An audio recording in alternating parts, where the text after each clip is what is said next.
Hello everyone, Ace here, and today let's talk a little bit about USAID and how the recently exposed corruption surrounding USAID is a very decisive victory in the culture war. Now, for those who don't know what I'm talking about, USAID was recently audited by Elon Musk and his DOGE team and discovered to have been heavily involved in funding various left-wing outlets that have been propping up left-wing politics, with some estimates suggesting 707 media outlets, along with 279 media NGOs, all being funded by USAID. So the exposing and subsequent defunding of USAID has naturally been utterly disastrous for these various news organizations. News organizations that, for the record, included companies like Politico that were actively smearing gamers during the whole Gamergate controversy. Speaking of which, it's also of note that activists such as Anita Sarkeesian were receiving contributions from USAID as well, further highlighting which side of the political aisle was benefiting from all of this corruption. Yet it also does more than that. It demonstrates a few things that we already knew, to some degrees at least, but it also demonstrates some extremes that were previously underestimated. One thing that we of course did know about that USAID has completely proven yet again is the fact that the far left have been completely astroturfed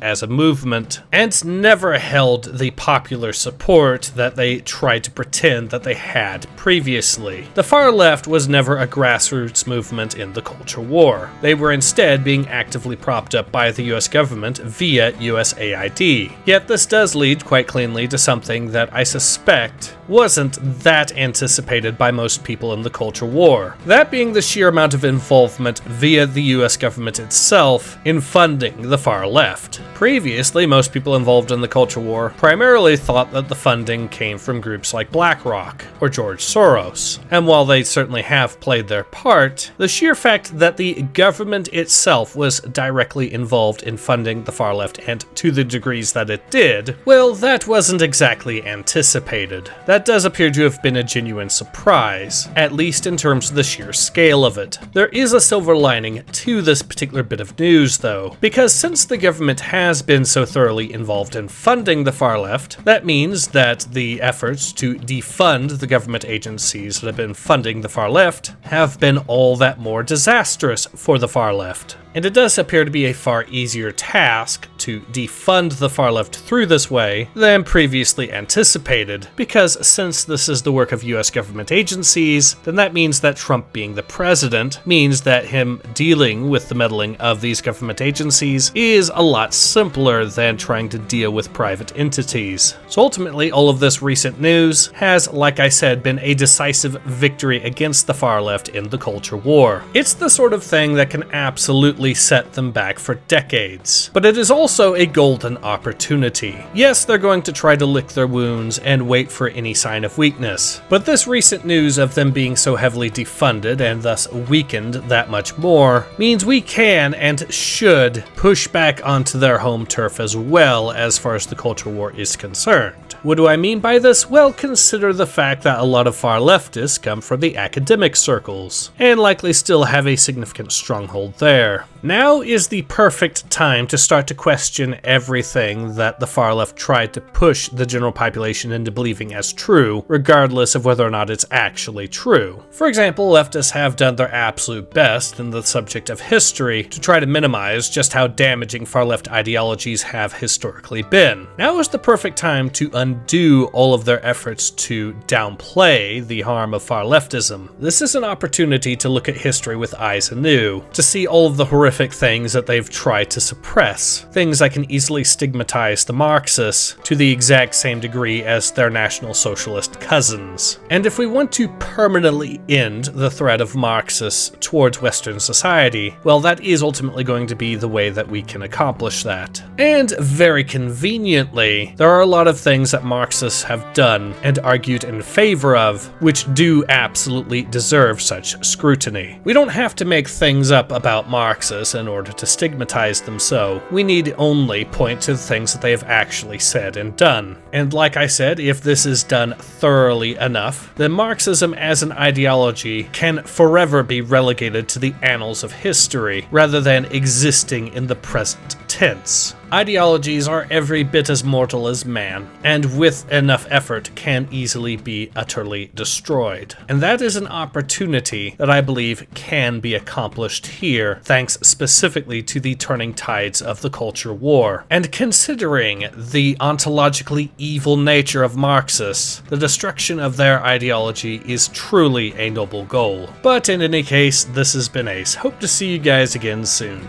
Take care. Ace out.